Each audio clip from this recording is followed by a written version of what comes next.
All right, good evening. My name is Catherine and I work with SEB Housing. And this is the information session for the 4 affordable single-family homes being made available at Harmony in Bellingham. And the purpose of this session is to give a little bit of background information on the homes. I'm also going to cover the application process, the lottery process, the eligibility process, what to expect after the lottery actually takes place. So if you have any questions during this session, if you're watching this live, you can either type them into the chat function in the Zoom app, or you can unmute yourself and ask the question. So the meeting is being recorded, and that's because we want to be sure that anyone who wasn't able to join tonight is able to view the information session afterwards. So it will be saved to SEB Housing's YouTube channel. And if you have any questions after tonight, the easiest way to get in touch with us is to either give us a call or send us an email at info@sebhousing.com. So I have that on the screen now. A few slides that I'll be going through during this presentation. But again, I'll be stopping for any questions as well. So just some background information on who we are. So SEB Housing, we're an off-site affordable housing consulting group. We've been hired by the developer to market the affordable units, conduct this information session, and collect and review applications to determine applicants' eligibility for the affordable housing program, and also to eventually run the lottery. So we're not part of the sales team. We haven't seen the homes in person, but we will be your main point of contact early on in this process rather than the developer or the sales team. But further along in the process, you'll have more direct contact with the owner if you're invited forward off of the waiting list to move forward towards purchasing one of the homes. So there's 2 broad steps in the process that I'll be discussing both during this information session. The first is to apply for the affordable housing program. So that would be submitting your lottery application to SEB Housing, and you'd be in touch with us through this process. We can answer any questions you have on the affordable housing program.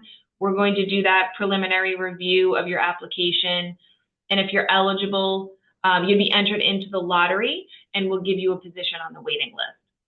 The second step in the process involves, all of the different steps with reserving and actually purchasing one of the homes. So at that point, your opportunity to do so, to be able to purchase one of the homes, will depend on your waiting list placement following the lottery. And there's an information packet that is on our website. If you go to I would like to buy on the website, it takes you to the ownership opportunities that we have listed, and Harmony has its own page there.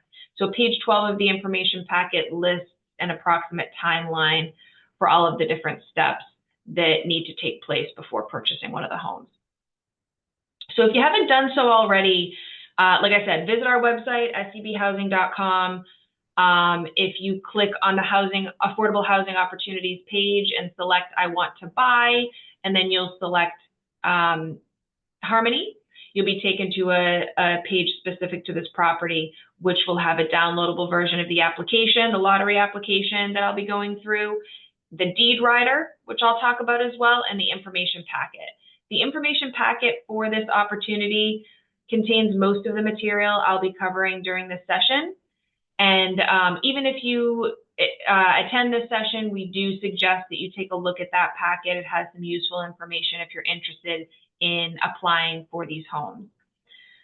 So again, the first thing you need to do to get started in this process is to complete the affordable lottery application. And you could submit that lottery application to us in one of several ways. On the application itself, you will see info@sebhousing.com listed as our email address. You'll see our fax number listed.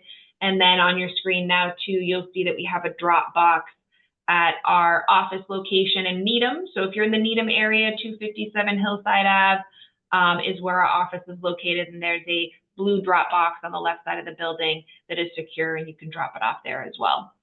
When you're submitting your lottery application, you don't need to submit supporting income documentation. So you're basically just filling out that lottery application, and you are self-reporting what your income is and your assets and all of that at this stage. Later on in the process, you'll need to confirm and send in verifications of that income, but not just to apply for the lottery. But we do need a mortgage pre-approval with your lottery application. That is the only other document that is required to get into this lottery, your lottery application and the mortgage pre-approval. Applications are due by October 15th. So you need to get your application in by 2 p.m., either postmarked or delivered to us by 2 p.m. on that day to qualify for this lottery. And I'm going to go ahead and move over to just some more information on the homes. So since these are going to be sold as affordable homes, they're only going to be made available to households with incomes at or below 3 different income tiers. So some lotteries that we do only have one income tier, and all of the units are available to households who make under 80% of the area median income. These homes have 3 different income tiers. So there's going to be one home that is priced the lowest, which is going to be available to households who make at or below 50% of the area median income for Bellingham. There's going to be 2 homes at under 80, if your household qualifies under 80% of the area median income. And then there's one home that will be available to households who have incomes in between 80% and 120% of AMI.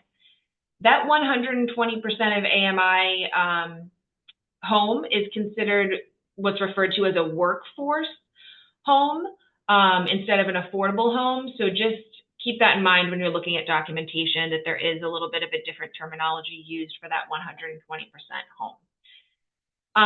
So these area median incomes, or sometimes AMIs, you'll see them as referred to, are amounts that the Department of Housing and Urban Development, so the federal HUD department, releases each spring. So Bellingham falls within the Metro Boston AMI area. Those are published every year. And that's where we're getting these area median incomes. All right, so Harmony itself. So it's a new community that we've already actually had one other lottery for earlier this year. So it's a community it's going to total 103 single-family homes located in Bellingham. So this is a brand new community, and the homes are going to have about 2,500 square feet, 2.5 bathrooms, quality kitchen appliances. There is a washer dryer hookup for you to bring in your own appliances for that, but the kitchen appliances are included. All of the utilities are electric. There's going to be central AC and heating. There's a 2-car garage.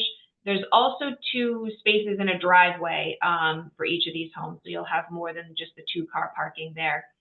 There's no basement. The community is pet friendly. And we've been told there's a number of pets living there already. So any domestic pets, cats and dogs, are all good.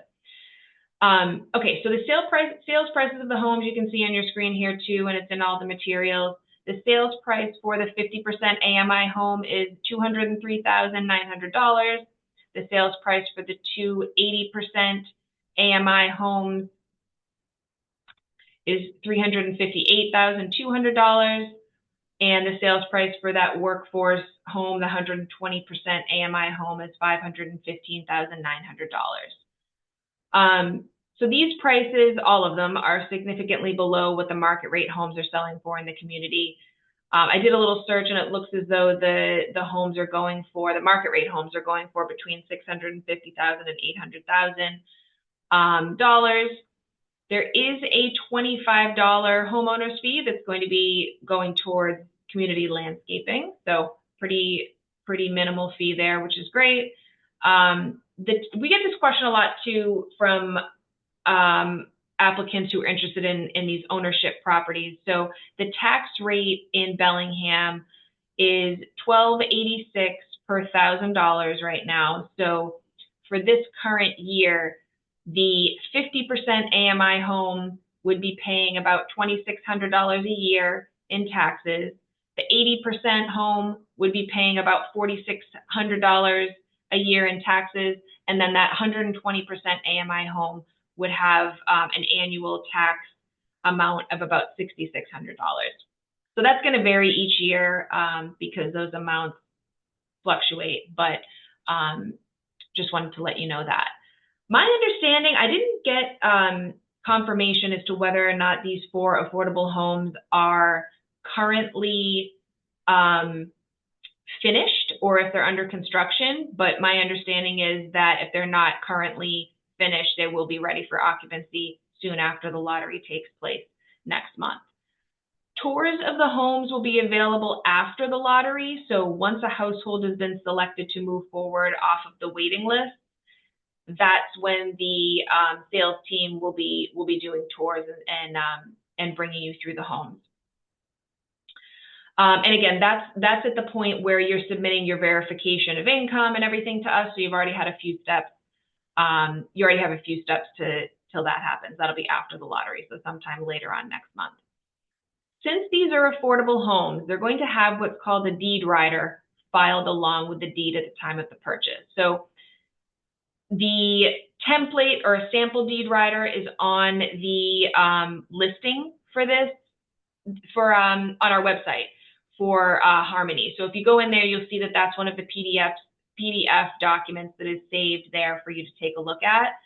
And just a quick overview, there's a lot of information in there, but the 3 things that I like to highlight, just keep in mind that the deed rider is going to limit the amount for which you can eventually resell the property. So since this is an affordable home, this isn't really an opportunity for you if you're looking to buy, flip, and resell within a year or 2. It doesn't mean that you won't be able to sell the home for more than you paid for it, but it must be resold to another affordable buyer.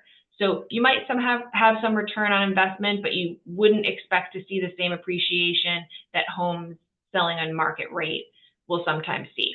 There is a formula for resale, and that's in the last page of the information packet, so you can take a look at that. That formula is based off of the area median income as well, so it takes that into consideration in terms of capping how much you would be able to resell the property for when you resell it to a affordable applicant. Another thing that the deed rider mentions is that this would need to be your primary residence. So generally, you're not able to rent out the property as an investment property, like an Airbnb, for example. And then finally, if you'd like to refinance or make capital improvements, such as a new roof or something like that in the future, the monitoring agency for the Affordable Housing Program, which is the State Department, whose name is Executive Office of Housing and Livable Communities, they would need to approve a refinance or a capital improvement in writing. So you need to correspond with them before doing any kind of updates like that. These are brand new homes though, so those types of improvements might not be applicable to you for many years to come, which is good news. So when you're getting your mortgage pre-approval, we're going to get to those in a minute. When you're getting your mortgage pre-approval, we suggest that after you review the information packet, you either copy or rip out page 9 to show it to them. That shows the mortgage pre-approval standards for this housing opportunity. And you might want to bring that to the bank to show them what you're looking for in terms of a mortgage product. You want to be sure that what the product that they're offering you is going to meet the necessary standards. Also, the deed rider you should bring with you. Some of that information can be problematic for certain lenders. Certain loans will not accept the terms of a deed rider. So, for example, for these affordable homes, for the 80% and the 50% homes, the loan has to have a fixed interest rate throughout the term of the mortgage. It also can't be an FHA or a VA loan, since those loan types don't accept the affordable deed restrictions. What I just said there is not applicable to the workforce home. You can select whichever mortgage product you want, but for these affordable homes, so for the 50% and the 80% homes, the fixed interest rate and the fact that it can't be an FHA or a VA loan applies to you. So basically you want the lender or the bank to be aware of these resale restrictions associated with the affordable housing unit. So along those lines, we also like to make everybody aware that it has been very difficult for applicants to successfully close with Bank of America as their lender. It just seems as though their mortgage products are likely not suited for affordable homes. So we recommend that you don't use them for your pre-approval or your mortgage products. But with that being said, you can select any lender or bank that you would like. We just recommend that you choose someone who has experience with affordable housing programs. And then on page 9 of the information packet, where those mortgage pre-approval standards are, you're going to see a hyperlink in there to a website for the Mass Housing Partnership. That is a nonprofit, and they're a great resource to help you find lenders who are familiar with affordable housing. So if you take a look at that link, there's a lot of different banks listed and a lot of different lenders that could be helpful to you if you're looking for a bank.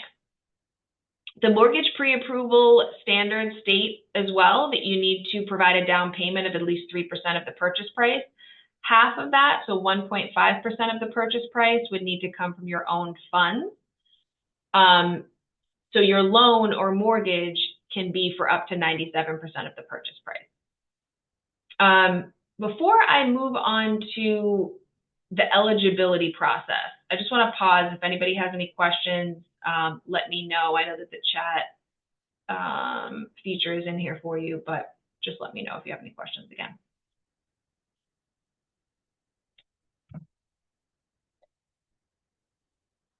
All right, so in terms of the eligibility, I know there's a lot of information on some of these slides, but there's 4 general eligibility requirements for the affordable housing program.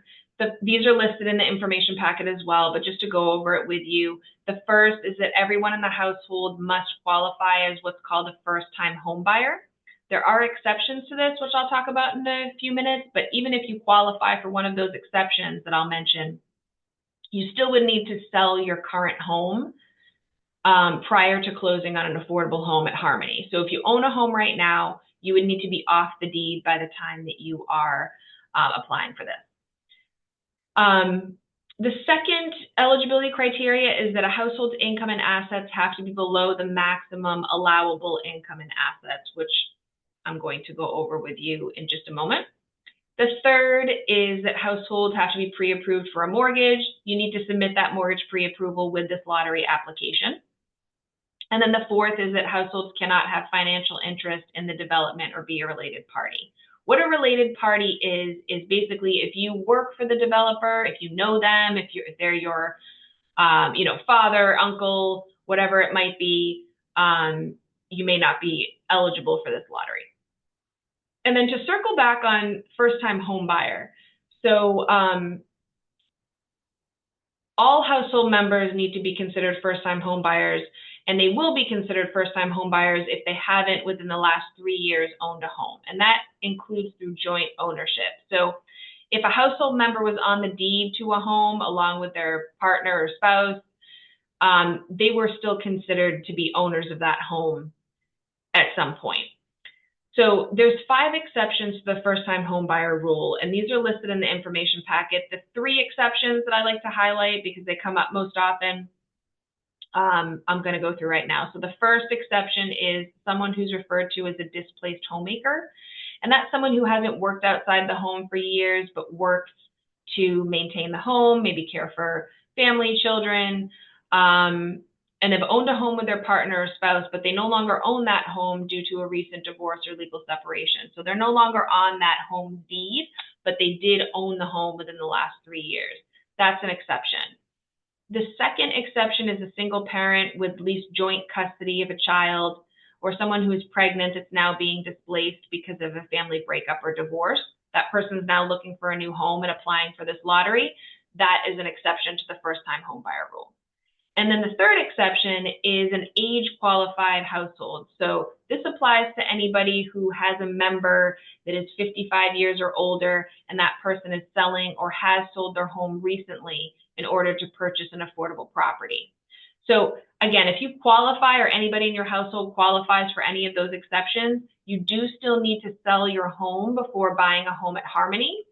So that might mean, that your divorce, for example, would need to be finalized so that you're no longer on the deed. So just keep that in mind if that applies to any of you.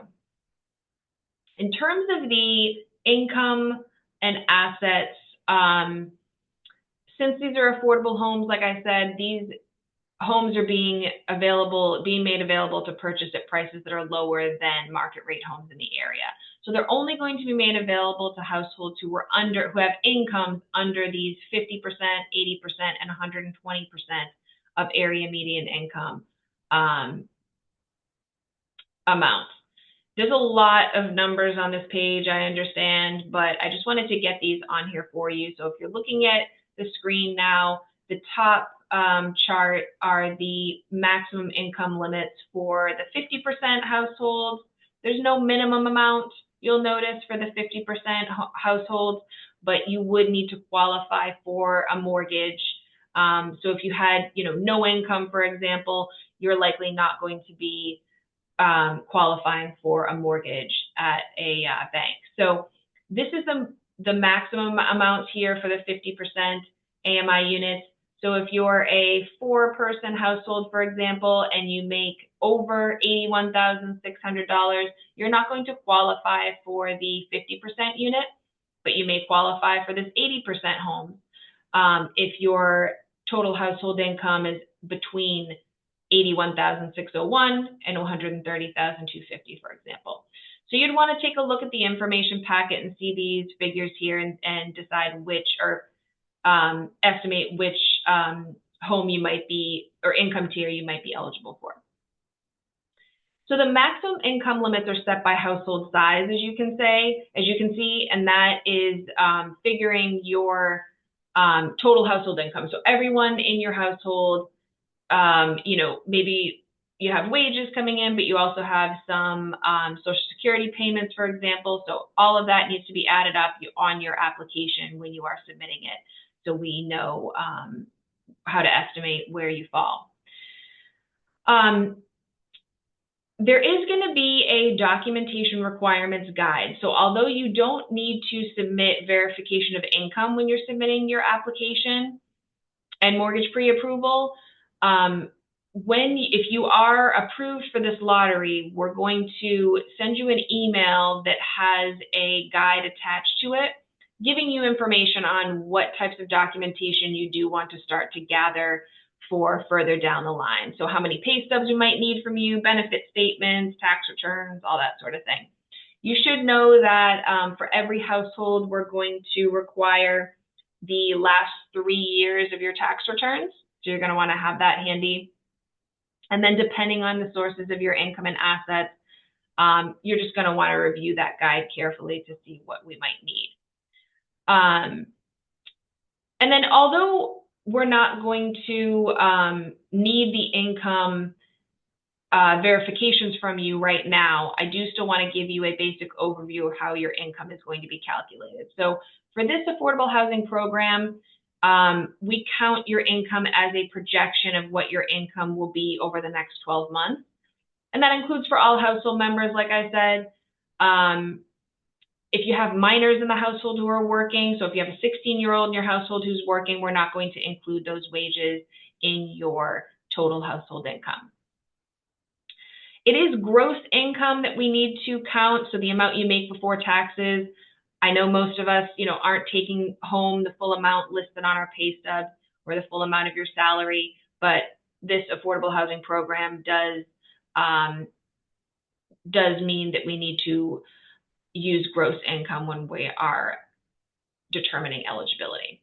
How we calculate your income isn't one size fits all. That's because everyone's income circumstances are unique. So we have some applicants who maybe are working a consistent weekly salary throughout the year. Their paycheck is not varying at all. And then we have applicants who are self-employed, who are working seasonally. So in those circumstances, we might need to look further into your past to be able to anticipate what your income is or may be for the next 12 months.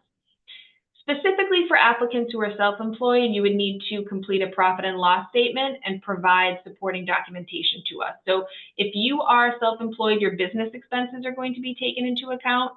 But if you're not self-employed, it is always the gross income that we count. So if you have health insurance premiums or car payments or anything like that, unfortunately, if you're not self-employed, we're not able to take those expenses into consideration. And generally, any income you have been making in the last 12 months, we're going to assume you're going to continue making it unless there's some sort of definitive documentation stating that you're no longer earning that income source in the future. So when we're thinking about income sources, like I said, it's not just wages. You want to make sure you're listing everything on that application. So Social Security, child support, pension, unemployment, anything that's coming into the household, you want to make sure you're listing it there. For assets, so there is no asset limit for households who are applying for that workforce unit. So for that 120% of AMI unit, that highest priced affordable home, there is no asset limit. So you could have quite a bit of money in assets or in your bank accounts and still qualify. For the affordable homes, however, so for the other three homes, the 50% and the two 80% AMI homes, $75,000 is the household asset limit. That includes any funds that you were planning to use towards a future down payment. So if you have a family member, a friend, someone who's being very generous and is going to gift you part of your down payment, that is going to be considered an asset.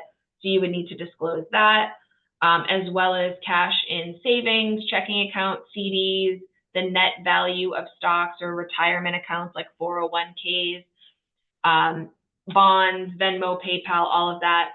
So in terms of the 401k or 403b, those retirement accounts, you might think it's a little strange that the Affordable Housing Program wants us to count the money that you already have tied up in retirement accounts, especially since many of you might not be planning to access that money for decades in some cases.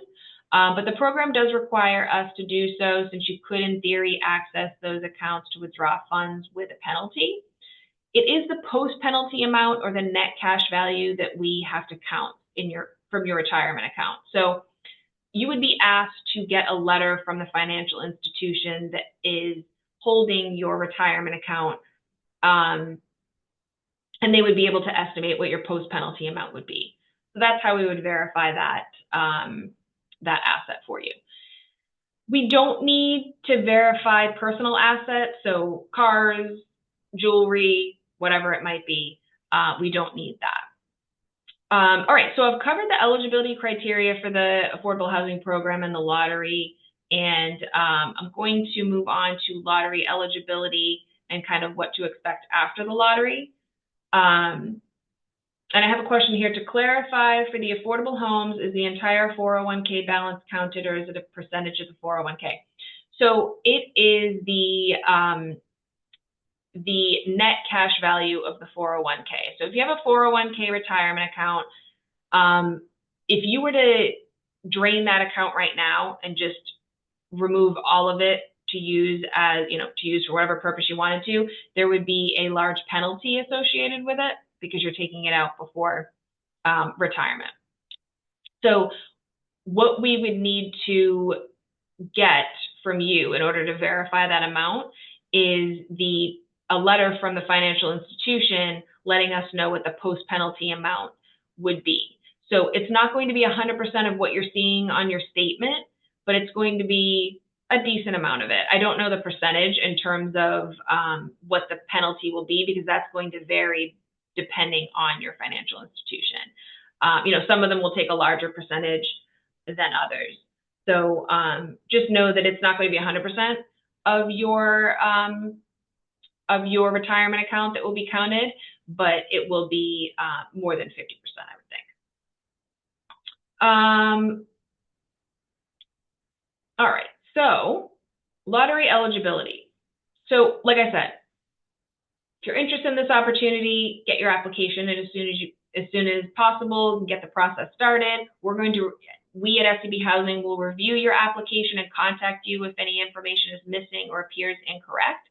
You'll be able to resubmit And if you're found eligible for the lottery, you'll be sent an email with your lottery application number, among other information. You want to be sure that when you get that email, you are reviewing all of it and confirming that everything appears correct. Your lottery application number is going to be in the form of a series of numbers, so in that format. And that's just the number that's going to be called in the lottery drawing. It's just meant to be an anonymous identifier, so your name isn't called during the lottery. It's not a ranking of any sort. It just corresponds, again, with the order in which we received and approved your application. So if you were the very first person to submit an application for Harmony and be approved for the lottery, your number is going to be A.001. Also in that email that will have your lottery eligibility number, you're going to see confirmation of your household type. So on your application, you will have indicated your household type is either 1 through 4. And all household types can apply for these 4-bedroom homes, but type 4 households will have priority for the homes. So that means, usually means larger households. That means that all households who are type 1 through type 3 are going to be behind type 4 households on the waiting list that are eventually established after the lottery. So there's more details. I want to show you this just so you're a little more familiar with what I'm talking about in terms of, one second here. I'm going to share my screen again with you, but I'm going to have the information packet up, so you can see what I mean in terms of the household type. So this is page 10 on the information packet. Type 4 households are all listed here, type 3 households, type 2 households, type 1 households, for example. So you're going to choose on the application which of these family kind of breakdowns here apply to you. And then in terms of how the waiting lists are prioritized, that is on page 15. So if you're applying for the 50%, these are all 4-bedroom homes. Type 4 households have first priority, second priority, and so forth. So that's what I'm referring to when I'm talking about household type. And let me just get back over to the presentation here. And that's not to discourage anyone from applying if they're not a type 4 household. We don't know how many type 4 households are going to apply or anything like that. So we don't necessarily know who's going to be first on any of the waiting lists at this point. We have a question here. If you're expecting, does that count as a dependent? Yes, it does. And I believe you have to be in the 3rd trimester to add the person to you, or to add your child to the application, but I would write them down regardless. And if we need more information from you, my colleagues who are reviewing the application would let you know. So yeah, put the child down if you are currently expecting.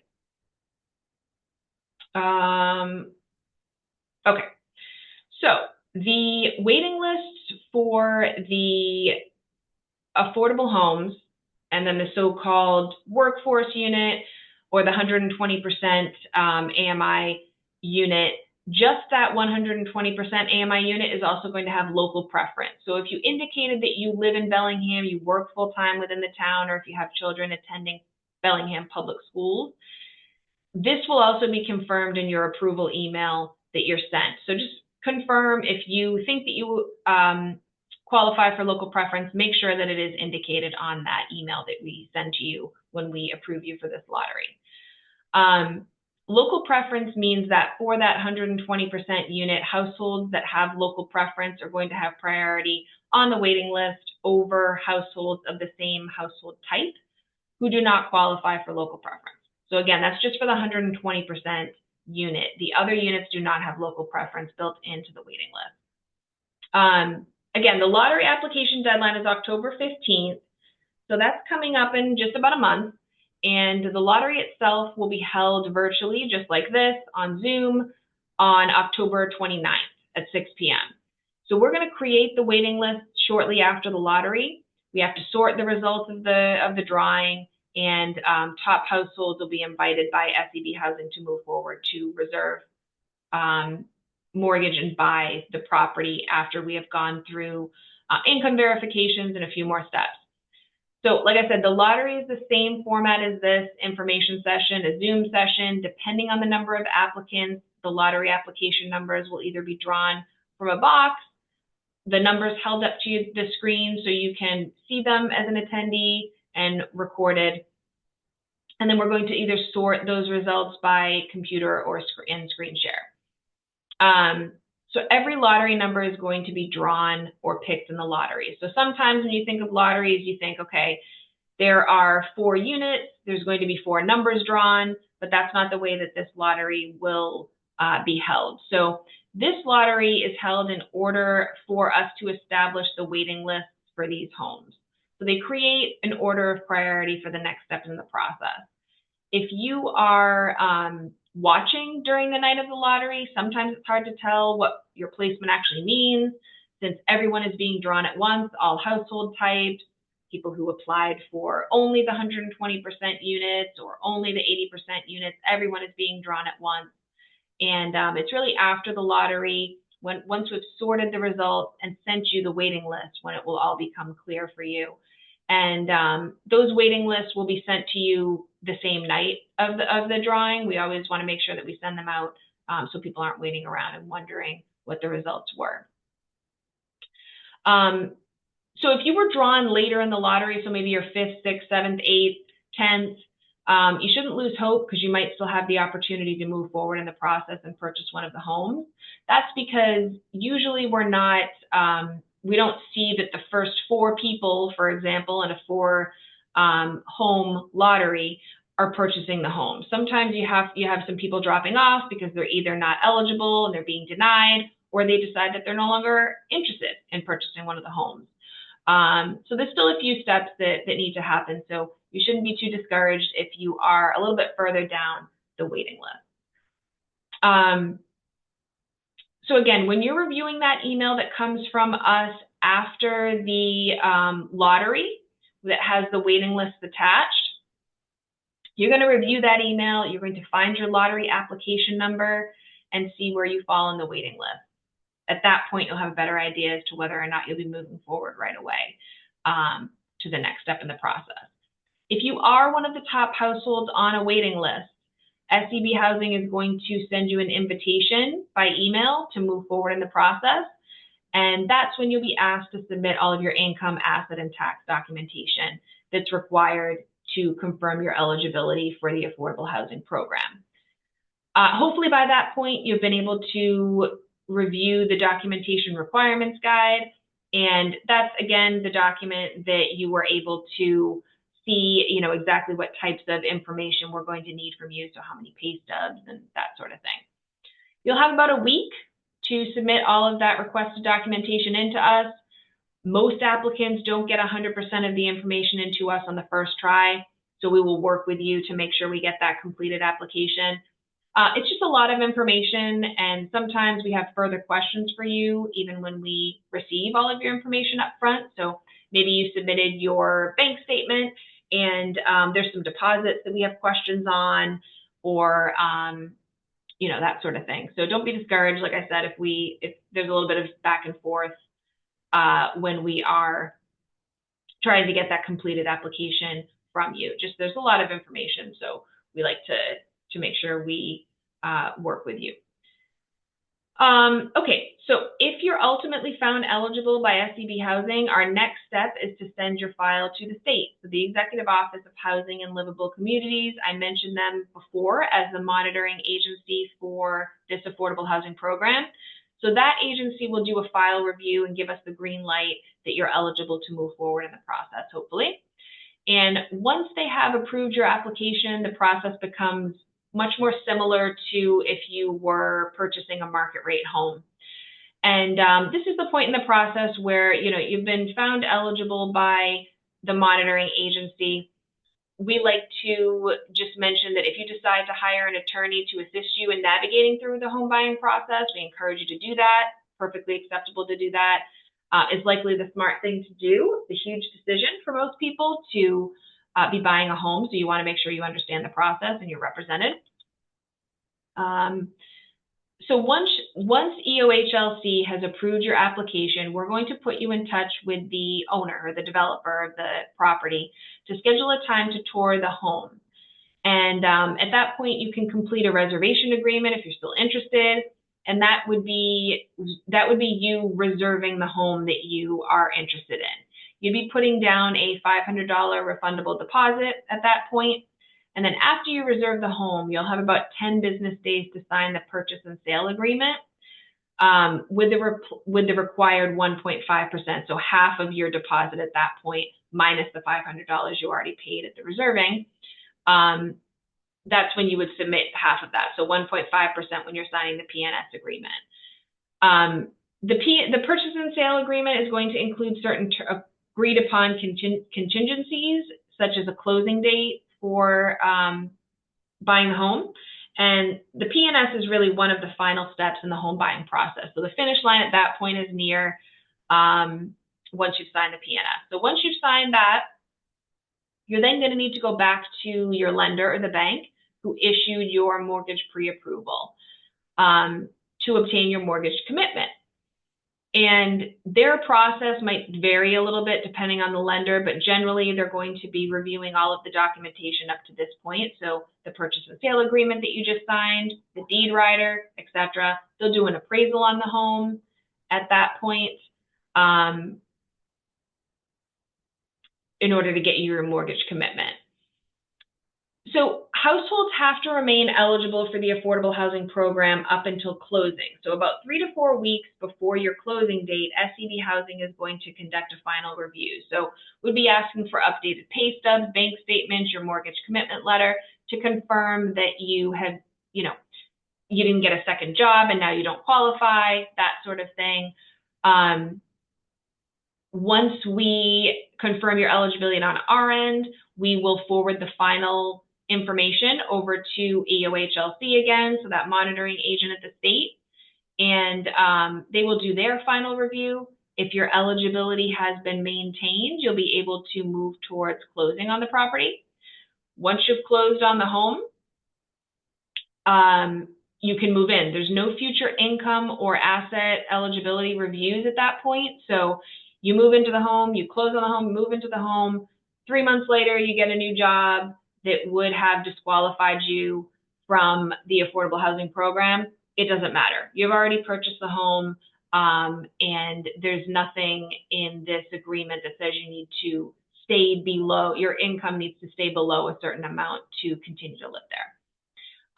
So that's good news for most people. You're not bound by these amounts after the purchase has already taken place. So that basically covers everything I wanted to go through that was in the information packet. But again, the lottery application is on our website for Harmony. You're going to see that there along with the sample deed rider, the information packet. And I'm going to stick around now just because if any of you who are in attendance right now have any questions that were not covered, please let me know.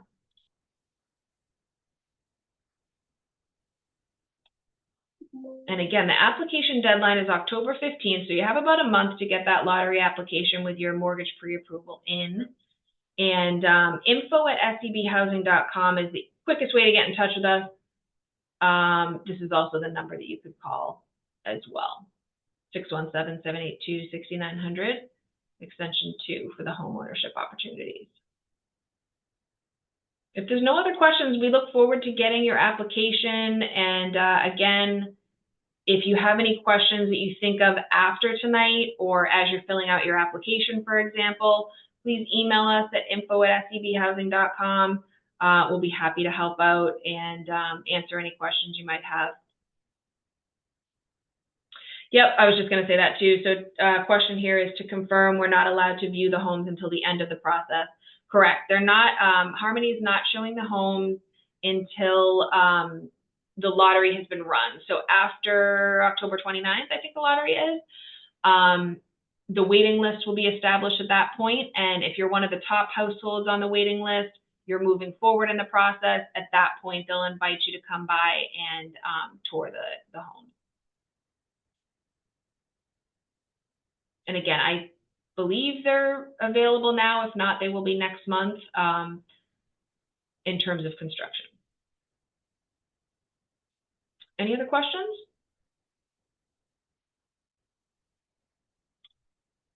All right, we look forward to getting your application. Again, if any questions come up after tonight, or if you're reviewing, or if you're watching this info session afterwards, just go ahead and email us at info@scbhousing.com. Thanks so much for joining. I appreciate the questions and your attendance. Have a good night.